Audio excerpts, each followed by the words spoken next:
Haleluya, puji Tuhan, terpujilah Tuhan Yesus. Sangat luar biasa Tuhan bagi setiap pribadi kita, amin. Kita telah memuji dan menyembah Tuhan melalui pujian dan penyembahan. Dan saya sangat yakin jiwa kita diangkat mengalami Tuhan. Hadirat Tuhan ada dalam kehidupan kita. Dan sebelum kita mendengar firman Tuhan, kita berdoa dan saya akan pimpin kita di dalam doa. Bapa di surga, hamba-Mu datang ke hadirat-Mu pada pagi hari ini.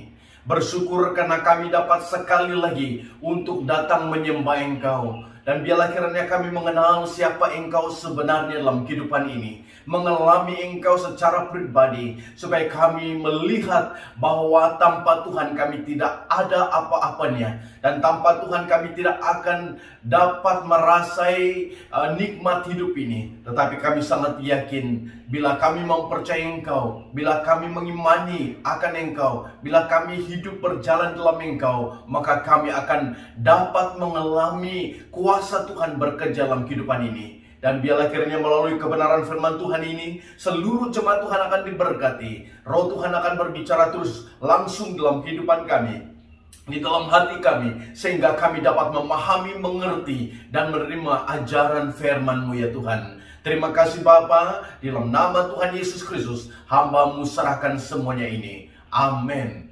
Saudaraku, kita di dalam beberapa bulan ini, kita akan belajar Injil Yohanes khususnya. Seluruh Injil Yohanes kita akan belajar. Dalam 2 minggu yang lepas, kita telah belajar 2 topik. Yang pertama, yaitu mengenal Yesus Allah yang berinkarnasi. Yaitu Allah menjadi manusia, menjelma menjadi manusia, 100% manusia, 100% Allah. Sehingga dikatakan pada mulanya adalah firman-firman itu bersama dengan Allah. Dan firman itu adalah Allah. Dan itulah perwujudan, itulah keberadaan Allah menjadi manusia, berinkarnasi. Di dalam Yohanes pasal 1 ayat 1 hingga ayat 18. Dan kita pada minggu lepas juga belajar tentang satu topik, mengenal Yesus penghapus dosa dunia. Dikatakan di dalam Yohanes pasal 1 ayat 19 hingga 51 memberi suatu penekanan. Anak domba Allah penghapus dosa manusia. Berarti Yesus dikenal, Yesus yang menjadi penghapus dosa manusia. 2 topik ini kita telah belajar. Dan pada hari ini kita akan belajar satu tema, yaitu mengenal Yesus pembuat mukjizat. Di dalam Yohanes pasal 2 ayat 1 hingga ayat 25 kita akan belajar bagian kebenaran firman Tuhan ini. Di dalam pasal 2 ini kita akan melihat 2 cerita yang akan kita dapat mengerti tentang bagaimana Yesus itu pembuat mukjizat. Di dalam ayat 1 hingga ayat 11, dalam ayat 1 hingga ayat 11 memberi penekanan tentang suatu majelis perkawinan di Kana, di mana mukjizat Tuhan berlaku dan diadakan. Dan kita dapat melihat juga di dalam ayat 13 hingga ayat 25. Dalam ayat 13 hingga 25 memberi suatu penekanan, Yesus menyucikan bait Allah. Dan di situ kita dapat melihat bagaimana kuasa Tuhan itu dapat dinyatakan di dalam seluruh bahagian ini. Dan itu kita akan melihat bagaimana majelis perkawinan yang diadakan, yang berlaku di Kana di Galilea. 2 days later, there was a wedding in the town of Cana in Galilee.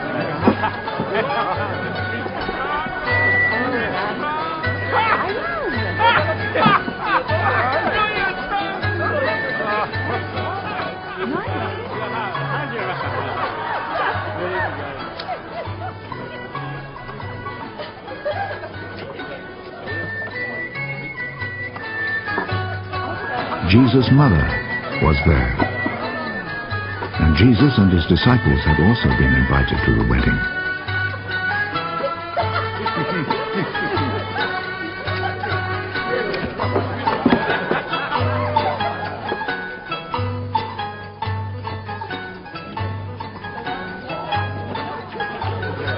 When the wine had given out, Jesus' mother said to him, "They are out of wine." Madam, What do you have to do with this? My time has not yet come.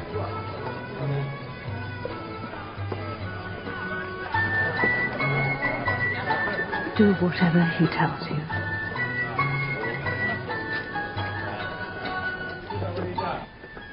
The Jews have rules about ritual washing, and for this purpose 6 stone water jars were there, each one large enough to hold between 20 and 30 gallons. Fill these jars with water.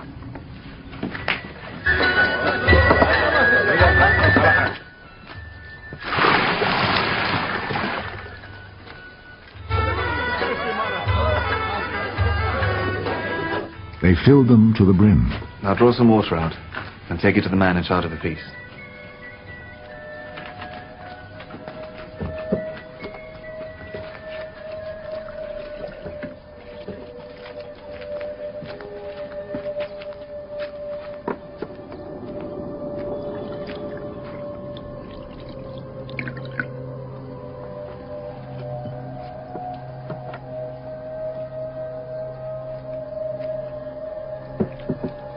They took him the water, which now had turned into wine, and he tasted it. He did not know where this wine had come from, but of course the servants who had drawn out the water knew. So he called the bridegroom. Everyone else serves the best wine first, and after the guests have drunk a lot, he serves the ordinary wine. But you have kept the best wine until now.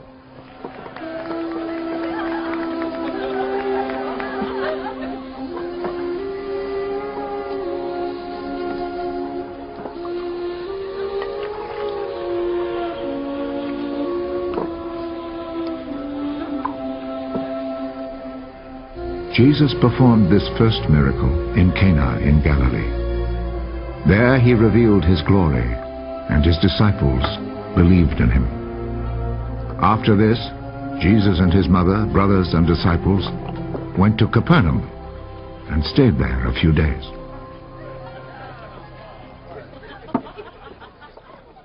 Saudaraku, melalui klip video yang kita lihat sebentar tadi, bagaimana majelis perkawinan yang dilakukan di Kana, yang berlaku di Kana, yaitu di Galilea.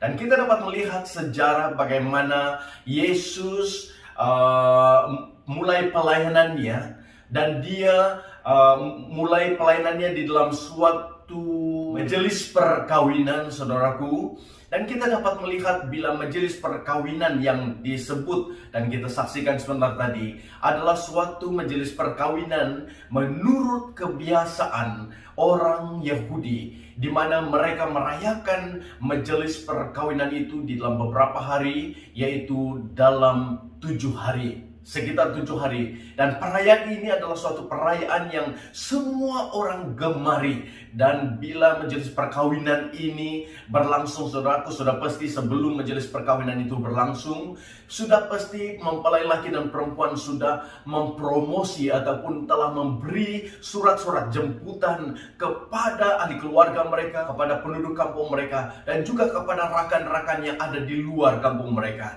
Dan ternyata di mana persiapan-persiapan yang mereka buat itu adalah suatu persiapan yang telah mereka buat dalam beberapa tahun, beberapa masa, sehingga mereka merasa bahwa sudah tiba masanya, sesuai masanya untuk mengadakan, melangsungkan majelis perkawinan tersebut, upacara perkawinan tersebut.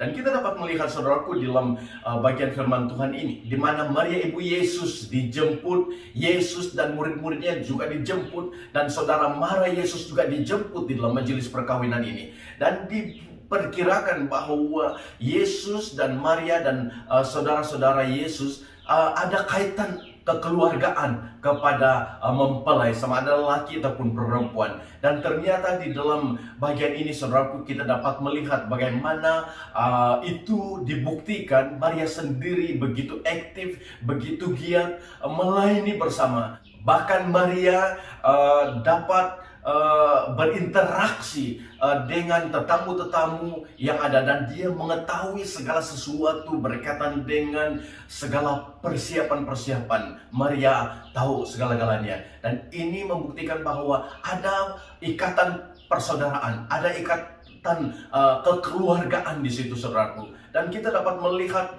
begitu keren, begitu suasana yang begitu meriah sekali, dan adalah suatu hari yang sangat penting bagi mempelai lelaki dan perempuan dan ahli keluarga untuk melihat bagaimana berlangsungnya perkawinan majelis tersebut, sehingga mereka begitu bersukacita, bergembira, dan juga melayan tetamu-tetamu yang datang. Dan kita dapat melihat, saudaraku, bagaimana kesibukan yang sedang berlaku di dalam majelis perkawinan tersebut. Dari semua acara-acara telah disediakan, telah dipersiapkan, telah diatur, telah ditugaskan orang-orang yang bertugas di tempat-tempat masing-masing. Dan itu merupakan suatu perkara yang sangat luar biasa. Saudaraku, bila mereka sudah berada dalam majelis perkawinan tersebut, dalam beberapa hari, saya percaya bahwa mereka telah dihidang dengan berbagai-bagai makanan, terutama minuman, dan begitu mereka menikmati segala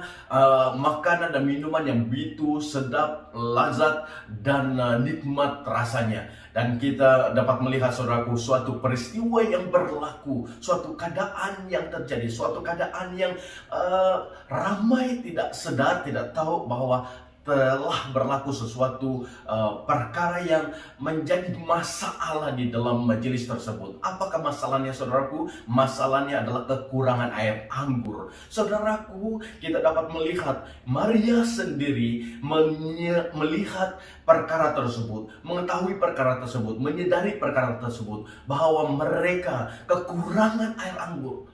Padahal banyak tetamu-tetamu yang masih lagi perlu dilayan, diberi air, diberi makanan. Saudaraku, bila Maria menyadari terhadap situasi ini, dia berpikir apakah yang harus dibuat. Dan dia perlu memberitahu kepada mempelai laki dan perempuan, tetapi dia tidak sampai hati untuk menyampaikan perkara tersebut. Dan saya sangat yakin juga bahwa para pelayan-pelayan yang sedang melayani, menghidangkan hidangan dan minuman, merasa gusar, merasa bimbang, merasa khawatir, merasa takut, cemas, sebab mereka tahu bahwa mereka sedang kekurangan air anggur. Dan pastinya akan memberi suatu akibat di mana majelis ataupun mempelai lelaki dan perempuan ini akan diejek suatu masa nanti. Tetapi ternyata Maria Ibu Yesus menyadari sesuatu keadaan yang perlu dia bertindak. Dan akhirnya kita dapat melihat bagian ini.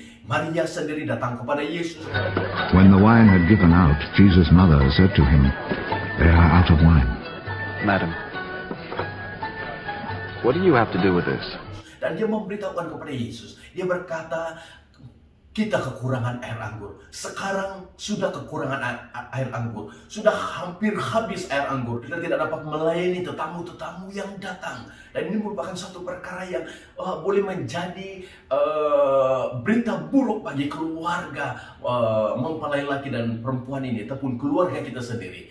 Dan bila dia menyampaikan itu kepada Yesus, Yesus berkata, masaku belum tiba. Saudaraku, waktu Yesus mengatakan masaku belum tiba, mungkin Maria berpikir, mengapa? Apa yang akan berlaku selepas ini? Karena dia menyadari bahwa Yesus, anak yang lahir dari rahimnya sendiri, dia mengetahui siapa Yesus, sebab para malaikat pernah memberitahu kepadanya siapa Yesus yang lahir dari rahimnya sendiri. Dan dia menyadari tentang kuasa Yesus ini, kuasa Yesus sebagai anaknya ini, dan sebagai Allah sendiri, sebagai anak Allah. Maria beralih kepada para pelayan-pelayan majelis perkawinan tersebut. Dia berkata kepada mereka, apa yang dia katakan kamu lakukan. Bayangkan, saudaraku, bila dia mendengar Yesus menyatakan waktunya belum tiba, tetapi dia dengan berani menyampaikan kepada pelayan bahwa apa yang akan dikatakan oleh Yesus lakukan saja.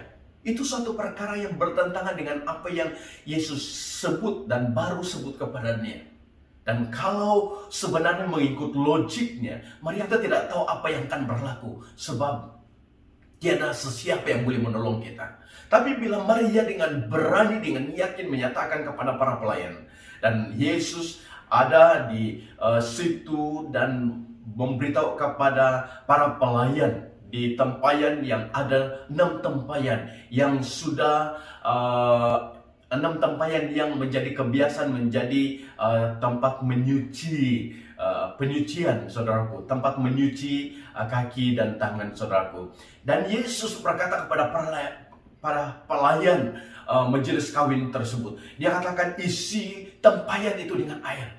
Saudaraku, bila Yesus menyebut isikan tempayan itu dengan air, saudaraku, suatu perkara yang tidak masuk akal, mengejutkan, dan pasti mengejutkan para pelayan yang diperintah oleh Yesus untuk mengisi air. Dan mereka mungkin berpikir, ya, tidak apa, kita akan isi. Mereka tidak berpikir langsung bahwa itu akan terjadi sesuatu perkara yang di luar jangkaan mereka.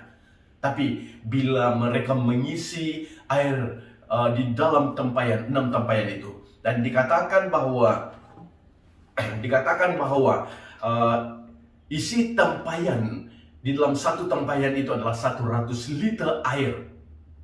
Dan ini botol kita biasa beli ada 6 liter air. Kita boleh bayangkan 100 liter air di dalam satu tempayan tersebut. Berarti 6 tempayan itu diperkirakan 600 ataupun kurang daripada 600 liter air. Saudaraku, bila telah diisi, apa yang mereka tunggu, para pelayan?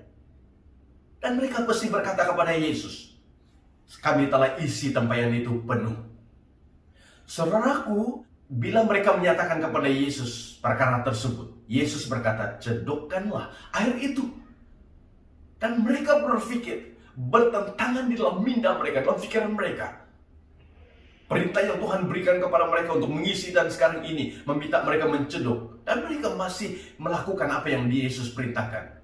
Tetapi suatu perkara yang mengejutkan mereka lagi, Yesus berkata, berikan kepada ketua majelis perkawinan, supaya air ini dihidangkan, diberikan kepada para tetamu yang datang. Saudaraku, ini akan memberi suatu kejutan bagi para pelayan dan menjadi suatu tindakan yang boleh dianggap akan memberi risiko besar kepada mereka, akan dimarahi oleh ketua majelis perkawinan, bahkan akan dilontar kata-kata yang tidak baik, saudaraku. Tapi mereka masih patuh kepada Yesus, dan mereka membawa air itu dan memberi kepada ketua majelis perkawinan. Saudaraku, bila ketua majelis perkawinan mengecap ataupun merasa dan mencoba rasa air tersebut, saudaraku, dia terkejut. Boleh dikatakan terkejut besar. Mengapa, saudaraku? Sebab dia merasa sesuatu, rasa kelainan, rasa air tersebut, anggur tersebut. Karena dia dapat membezakan rasa air yang dia minum sepanjang ada majelis perkawinan dimanapun dia pernah hadiri. Dan bahkan pada majelis perkawinan ini, dia telah menikmati rasa nikmat air anggur yang dia pernah kecap dalam beberapa hari majelis perkawinan tersebut, saudaraku. Tapi bila dia mencoba rasa yang diberi oleh para pelayan ini, adalah suatu rasa yang sangat-sangat berbeza, bahkan lebih luar biasa sedap nikmatnya, saudaraku. Sehingga dia terburu-buru untuk membawa air tersebut kepada mempelai lelaki, kata firman Tuhan. Dan dia memberitahu kepada mempelai lelaki itu, apakah ini suatu perkara yang Anda telah rancang, bahwa sepatutnya rasa air anggur dan air anggur yang terbaik rasanya perlu diberi lebih awal dibanding dengan air anggur yang biasa-biasa ataupun yang kurang baik. Saudaraku, kita dapat melihat ketua majelis pernikahan ini, dia memberitahu kepada mempelai lelaki, dan dia katakan, kamu masih menyimpan air anggur yang terbaik. Ini bertentangan ataupun bukan kebiasaan upacara majelis kita, adat kita. Kita memberi yang terbaik pertama. Tetapi mengapa sampai sekarang ini, dalam beberapa hari ini, berlangsungnya majelis perkawinan, dan ada pula air anggur yang terbaik, rasanya kamu masih simpan. Saudaraku, saya sangat yakin bahwa mempelai lelaki ini, bahkan orang yang mendengar apa yang disampaikan oleh ketua majelis perkawinan tersebut, mereka akan terkejut dan berpikir, kita telah menikmati dan meminum dan merasa air anggur yang terbaik yang kita rasa sepanjang majelis perkawinan ini. Tapi mereka juga berpikir, apakah ini salah pelayan-pelayan? Karena mereka menyidangkan yang tidak baik ataupun yang biasa-biasa, dan sekarang ini baru mereka memberi air yang terbaik, air anggur yang terbaik. Saudaraku, ada hal-hal yang masuk di minda ketua majelis perkawinan, pelayan-pelayan yang mendengar tentang apa yang disampaikan oleh ketua majelis perkawinan, dan juga mempelai lelaki itu, bahkan mempelai perempuan dan ahli keluarga yang mendengar. Mereka pasti berpikir, ini sudah melanggar kebiasaan-kebiasaan yang kita lakukan selama ini. Tanpa mereka sadari bahwa sesuatu perkara yang sedang dan telah berlaku, di mana Yesus, di mana para pelayan saja yang tahu apa yang sedang berlaku. Saudaraku, kita dapat melihat di situ. Sebenarnya air yang dituang di dalam tempayan tadi, 6 tempayan tadi, atas perintah Yesus, di mana air itu telah berubah menjadi air anggur. Bukan saja berubah menjadi air anggur, saudaraku, tetapi berubah menjadi air anggur yang terbaik dari semua air anggur yang pernah dirasai, dinikmati oleh siapa-siapa pun. Saudaraku, kalau sebut tentang air anggur, banyak orang menyalah tafsirkan tentang air anggur yang Yesus telah buat. Mereka menghalalkan untuk minum alkohol ataupun minuman yang memabukkan. Mereka berkata karena Yesus telah menghalalkan, Yesus telah melakukan perkara yang sama, mengizinkan orang meminum air anggur. Dan mereka salah tafsir, menyatakan air anggur yang Yesus buat itu adalah air anggur yang memabukkan. Saudaraku, di dalam penafsiran tidak disebut bahwa itu adalah air anggur yang memabukkan. Mustahil itu berlaku, saudaraku. Tidak difermentasikan, tidak ada campuran yang mengubahnya menjadi air anggur yang memabukkan. Saudaraku, perkara ini kita perlu lihat baik-baik. Andai kata kalau air anggur ini adalah air anggur yang memabukkan, saudaraku, sudah pastinya semua para tetamu-tetamu yang telah dihidangkan dengan air anggur dari awal majelis perkawinan sampai hari di mana mukjizat ini terjadi, mereka pastinya mabuk semua.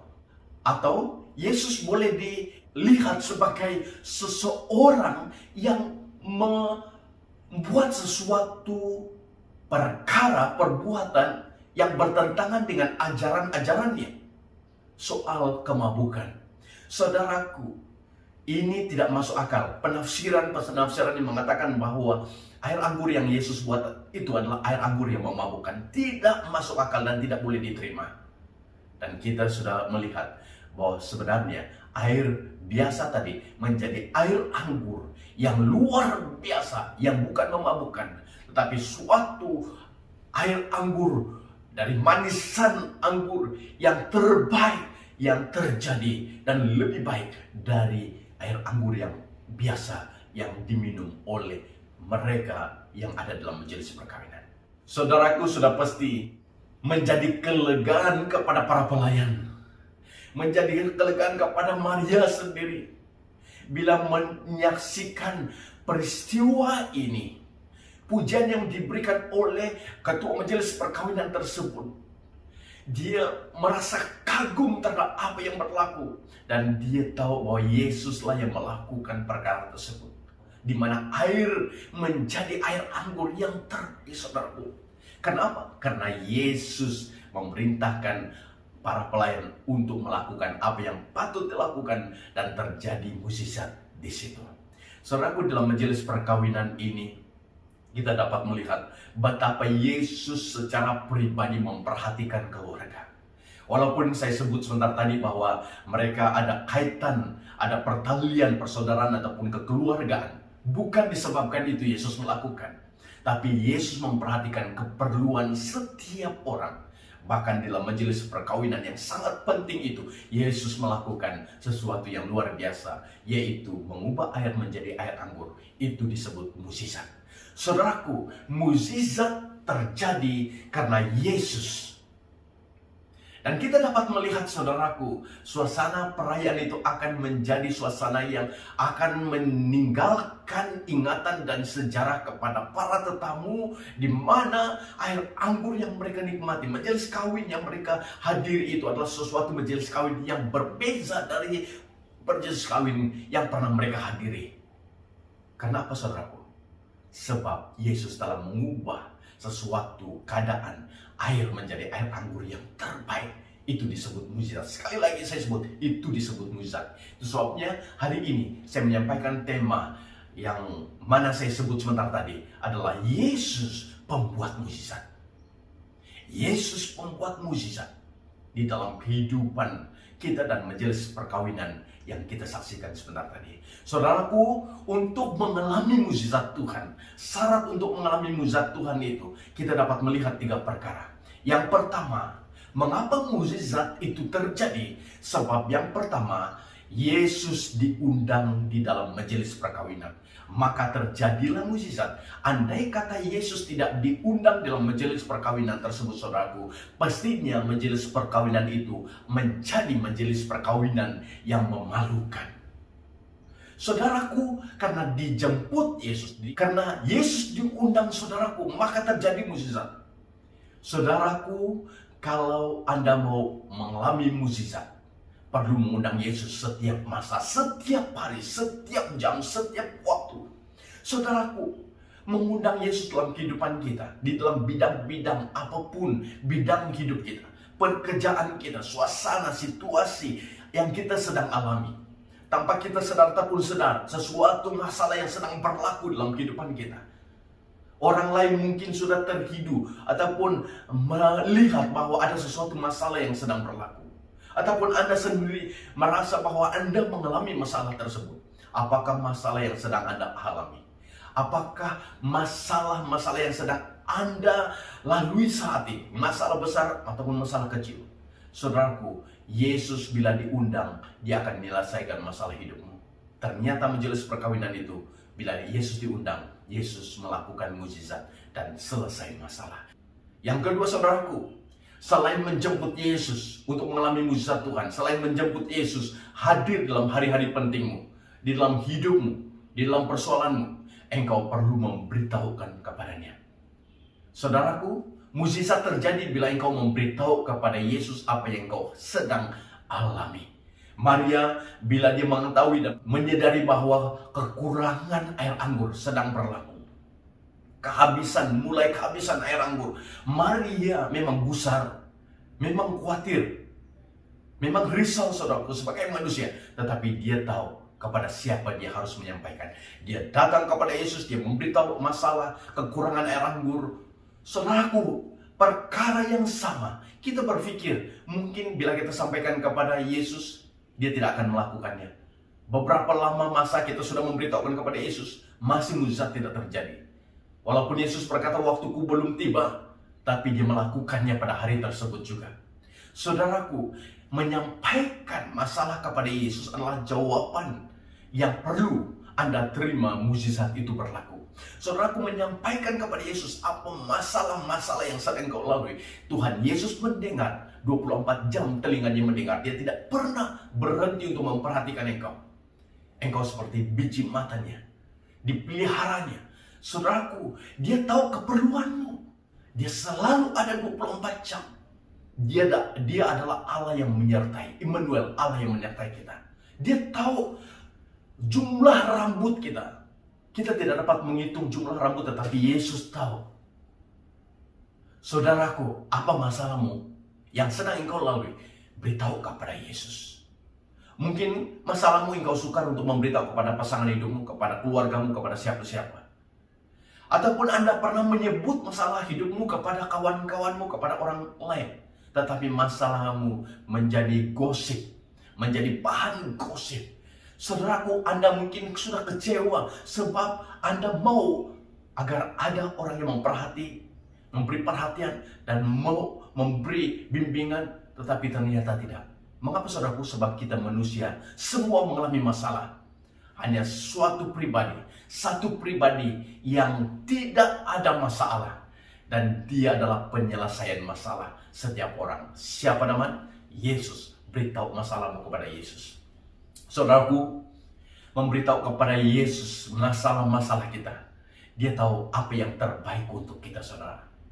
Dikatakan, kalau Bapa duniawi kita tahu memberi apa yang terbaik bagi anaknya, maka Bapa surgawi tahu memberi yang terbaik bagi kita. Dan dia memberi yang terbaik bagi kita adalah Roh Kudus yang membimbing kita untuk mengenal isi hati Bapa, yang menuntun kita untuk mengenal siapa Bapa surgawi itu. Roh Kudus yang akan menyadarkan kita tentang dosa, tentang penghakiman, tentang penghukuman. Itu peranan Roh Kudus, tadi itu pemberian yang terbaik yang Allah Bapa beri. Saudaraku, kalau kita minta roti, Bapa duniawi kita tidak akan memberi batu ataupun memberi ular, tapi dia memberi apa yang kita minta. Dan sudah pastinya kalau kita memberitahu kepada Yesus apa masalah kita, dia akan menyelesaikan masalah hidup kita. Amin, saudaraku. Inilah pribadi Yesus, pelaku mukjizat. Bila kita memberitahu kepadanya, mukjizat pasti terjadi. Dia akan menyelesaikan masalah hidupmu. Dia akan campur tangan, tidak kira waktunya. 24 dia ready, dia siap, dia sudah siap menyediakan sesuatu bagimu. Saudaraku, jangan pernah putus asa. Kalaupun hari ini mungkin engkau tidak mengalami mukjizat, tapi engkau tetap memberitahu kepada Yesus masalahmu, maka pada masa yang paling tepat Tuhan akan memberi jawaban. Dia akan menolong engkau. Dia tidak akan pernah mengecewakan engkau. Janji dia ditepati. Dia berjanji, maka janjinya ditepati. Tidak pernah dia tidak menepati janjinya. Dia adalah Bapa yang terbaik, Allah yang terbaik, dan namanya Yesus pembuat mukjizat. Amin. Yang ketiga, mukjizat pasti terjadi dengan kita percaya dan patuh kepada perintah Yesus. Saudaraku, bila para pelayan diberitahu oleh Maria supaya mengikut apa yang Yesus akan nyatakan kepada mereka, mereka patuh. Kepatuhan mereka inilah mengakibatkan mukjizat Tuhan terjadi. Saudaraku, bila kita mau mengalami mukjizat Tuhan, kita harus percaya kepada pribadi Yesus dan juga melakukan apa yang dia perintahkan. Maka mukjizat terjadi seperti mana di majelis perkawinan. Kalau para pelayan tidak mengikut apa yang Yesus katakan, sudah pasti tidak akan terjadi apa-apa. Mungkin engkau pernah diminta oleh firman Tuhan untuk melakukan sesuatu. Mungkin engkau selalu mendengar. Setiap kali engkau membaca firman Tuhan secara pribadi ataupun firman Tuhan disampaikan oleh hamba-hamba Tuhan ataupun melalui siaran-siaran television dan sebagainya, di mana Anda dapat mendengar suara Tuhan melalui kebenaran firman Tuhan. Dan suara Tuhan itu berbicara kepada kita langsung melalui kebenaran firman Tuhan untuk kita melakukan sesuatu sesuai dengan kebenaran firman Tuhan. Mungkin kita merasa ragu untuk melakukannya. Saudara, percayalah, bila engkau mau percaya kebenaran firman Tuhan, bila engkau mau percaya setiap kata-kata yang ada dalam Alkitab, tentang apa yang Tuhan janjikan, tentang apa yang Tuhan perintahkan, tentang apa yang Tuhan mau kita lakukan, engkau lakukan tanpa keraguan, engkau penuh kepercayaan, keyakinan, dan iman kepada Yesus, maka mukjizat terjadi. Firman Tuhan berkata, bukan menjadi pendengar sahaja, tapi menjadi pelaku firman Tuhan. Itulah yang membuat kita benar-benar mengalami mukjizat Tuhan, pelaku firman Tuhan. Saudara, apakah pesan Tuhan kepadamu pada saat ini? Apakah perintah Tuhan yang Tuhan minta Anda lakukan pada saat ini? Bila Anda mendengar suara Tuhan, lakukan apa yang Tuhan mau. Mukjizat pasti terjadi, sebab Yesus adalah pembuat mukjizat. Amin. Yesus tidak pernah mengecewakan engkau. Bila Anda mengundang dia, bila Anda memberitahu masalah Anda kepadanya, dan bila Anda percaya dan meyakini dan melakukan perintahnya, mukjizat itu terjadi. Buktinya di dalam majelis perkawinan ini. Tuhan sangat memberi perhatian kepada setiap orang yang datang kepadanya. Dia siap menolong. Orang yang merendahkan hati, merendahkan diri di hadapan Tuhan, sujud, datang kepadanya. Tuhan tahu. Anda yang mungkin patah hati, Tuhan tahu. Dan dia siap menolong engkau. Amin. Mukjizat akan terjadi dalam kehidupanmu. Tapi yang terakhir yang kita melihat adalah di mana Yesus menyucikan bait Allah, seperti mana dalam ayat 13 dan ayat 25. Kita saksikan video ini. It was almost time for the Passover festival, so Jesus went to Jerusalem.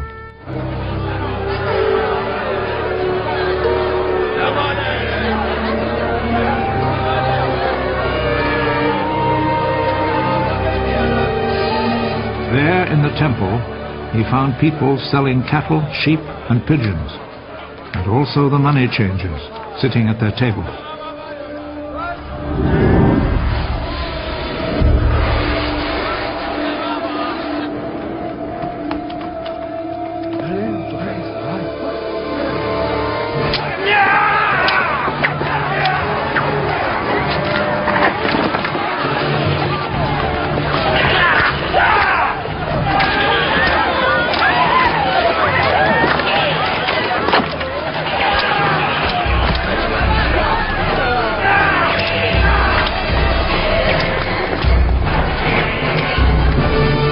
He made a whip from cords and drove all the animals out of the temple, both the sheep and the cattle.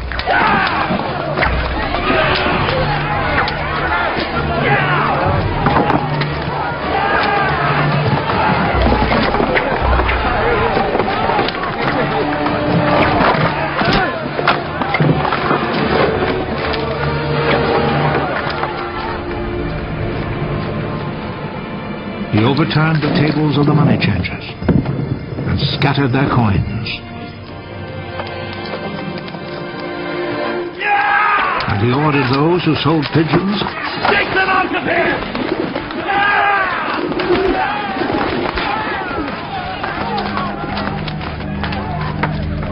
Stop making my father's house a marketplace! Saudaraku, kita dapat melihat video tersebut. Itu suasana yang berlaku di bait Allah, yaitu pada hari perayaan Paskah yang disambut oleh orang Yahudi.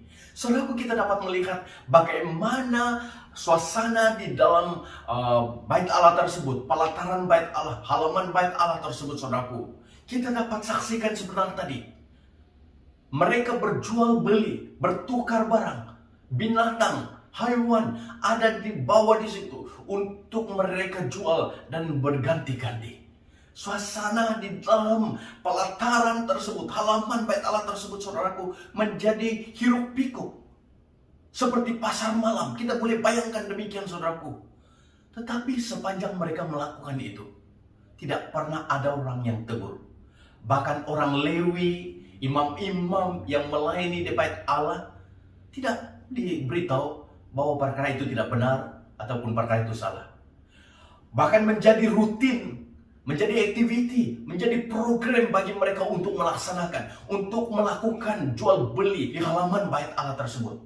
Saudaraku, hal ini telah menjadi kebiasaan bagi mereka. Activity dan program yang mereka buat tanpa mereka menyadari bahwa sesuatu perkara yang sebenarnya tidak dibenarkan.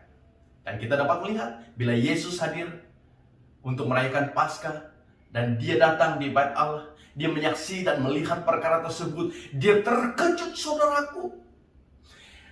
Kemarahannya muncul, saudaraku. Mengapa kemarahannya muncul, saudaraku? Menyaksikan perkara yang berlaku sekian lama. Dia mau menunggang balikkan meja penukar-penukar uang tersebut, saudaraku. Dia membuka semua kurungan hewan tersebut, saudaraku. Dia membebaskan hewan. Dan dia mengusir mereka, saudaraku. Ini suatu tindakan yang kita saksikan dalam video sebentar tadi. Mengapa Yesus melakukan itu? Dikatakan dalam firman Tuhan, cinta untuk rumahmu menghanguskan aku. Yaitu ayat 17. Itulah yang Tuhan Yesus alami, cintanya kepada bait Allah, yang sepatutnya menjadi tempat ibadah, tempat persekutuan, tempat penyembahan, pujian kepada Allah, tetapi dibuat menjadi pusat perdagangan, pusat perniagaan, tanpa mereka mengirau keperluan rohani dan hubungan dengan Allah itu lebih penting. Bahkan menjadi suatu suasana yang mengganggu suasana ibadah di dalam tempat kudus dan juga tempat maha kudus. Kemarahannya, saudaraku, adalah kemarahan yang benar. Dan orang terkejut, orang-orang Yahudi terkejut. Siapakah gerangan orang ini? Berani dia bertindak untuk menunggang balikan, menghancurkan semua bisnis-bisnis kita. Sehingga mereka berkata, apakah hak kamu? Siapakah engkau? Apakah tanda yang kau perlu nyatakan untuk membuktikan bahwa engkau berhak untuk melakukan perkara itu disebut dalam firman Tuhan ini? Tapi Yesus berkata, rombakkan bait Allah ini, runtuhkan bait Allah ini. Saya akan membangunnya dalam 3 hari. Kemarahan muncul di dalam hati, nampak di muka orang-orang Yahudi di situ. Ini merupakan ungkapan orang yang tidak siuman. Boleh saja mereka katakan demikian. Sebab mereka berkata, bait Allah ini telah dibangun selama 46 tahun. Masakan engkau boleh membangunnya dalam 3 hari? Tidak masuk akal. Ini ungkapan orang yang tidak siuman. Boleh saja mereka mengatakan perkataan-perkataan yang sangat-sangat tidak baik. Saudaraku, memang mereka tidak paham, tapi kita membaca dalam pembacaan firman Tuhan tadi, kita dapat melihat bahwa setelah kebangkitan Yesus dari kematian, baru para murid Yesus menyadari apa yang Yesus maksudkan di sini, yaitu tentang dirinya yang akan binasa, dibunuh, dikebumikan, dan 3 hari dia bangkit dari kematian. Dia mengalahkan maut. Saudaraku, itu yang dimaksudkan Yesus sebenarnya. Tetapi orang Yahudi yang mendengar pada masa itu tidak memahami. Tetapi Yesus tidak mengambil peduli. Dia melakukan tugasnya untuk menghalau semua mereka ini supaya jangan menajiskan bait Allah. Saudaraku, secara pelajaran rohaninya adalah untuk mengalami mujizat Tuhan, yang paling penting adalah membereskan hidup rohani kita, membereskan hati kita, saudaraku. Karena hati kita lah terpancar, dari hati kita lah terpancar kehidupan, saudaraku. Bila hati kita tidak benar, bila hati kita kotor, bila hati kita najis, bila hati kita dipenuhi dengan segala tipu hela, bila hati kita dicemari oleh hal-hal duniawi, saudaraku, bagaimana kita boleh berhubung dengan Allah Bapa Surgawi? Bagaimana hidup doa kita boleh connect dengan Allah Bapa Surgawi kalau kita punya hati tidak benar di hadapan Tuhan? Seperti mana suasana di bait Allah ini? Saudara, untuk mengalami mujizat Tuhan itu harus hati dibereskan, hati yang berdendam. Jangan membiarkan itu menguasai hidup kita. Sebab bila ada hati dendam, kemarahan yang tersimpan dalam kehidupan kita, kebencian yang kita sudah benamkan, yang kita sudah letakkan, sudah simpan sekian lama, saudaraku, jangan membiarkan itu menjadi penghalang doamu kepada Bapa Surgawi. Karena firman Tuhan berkata, tidak kurang panjang tangan Tuhan untuk menolong, kata firman Tuhan dalam Yesaya. Tetapi yang menjadi penghalangnya adalah dosa. Saudaraku, orang tidak mengetahui di dalam hati kita. Tapi firman Tuhan mengatakan di dalam ayat 24 dan 25, tidak perlu ada orang yang memberitahu kepada Yesus tentang hati seseorang, tentang seseorang. Yesus mengenal hati seseorang itu. Yesus mengenal hatimu. Saudaraku, bagaimana mungkin kita dapat mengalami mujizat kalau hati kita tidak benar? Perlu dibereskan. Saudaraku, buang semua kebencian tersebut. Mulai mengampuni, melepaskan pengampunan kepada siapa-siapapun yang pernah menyakitkan hatimu. Tidak kira apakah mereka yang memulai, apakah puncanya dari mereka. Tapi firman Tuhan berkata, Jika kita mengampuni orang lain, Bapa surga mengampuni kita.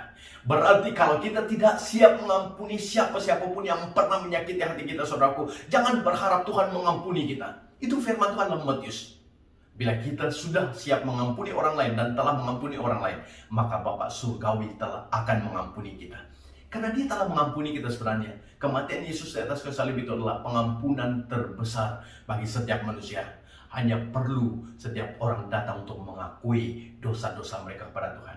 Karena dalam 1 Yohanes pasal 1 ayat 9, jika seseorang mengaku dosanya di hadapan Tuhan, maka Tuhan yang adil dan setia akan mengampuni kita. Saudara, bereskan hati kita terlebih dahulu supaya kita dapat mengalami mujizat Tuhan. Banyak perkara-perkara yang tidak beres dalam kehidupan kita, saudaraku. Yang saya sebut sebentar tadi adalah contoh-contoh. Tapi banyak contoh lain, saudaraku.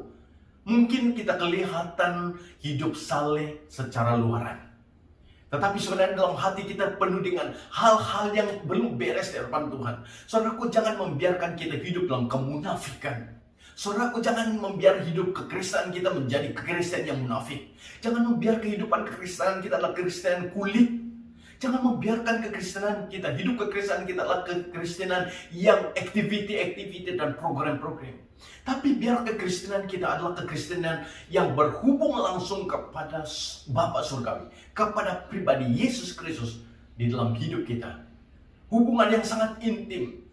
Kita menyatakan semua masalah hidup kita dan menyerahkan hidup kita kepadanya. Masalah dosa-dosa yang sedang kita lalui. Banyak orang menyembunyikan dosa-dosa. Tidak terkecuali hamba-hamba Tuhan.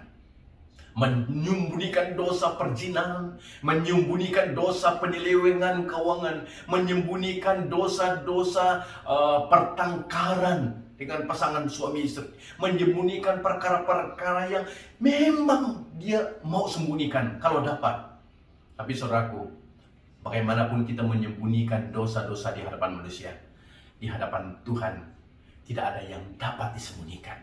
Dengan itu, maukah engkau bersemuka dengan Tuhan, berperkara dengan Tuhan? Yesaya mengatakan, baiklah kita berperkara, baiklah berperkara dengan Tuhan, baiklah berbincang dengan Tuhan, baiklah berhadapan dengan Tuhan secara pribadi terhadap apa yang sedang kita lalui. Memberitahukan kepadanya, saudaraku, jangan malu menyebut apapun masalah dosa yang sedang engkau lalui.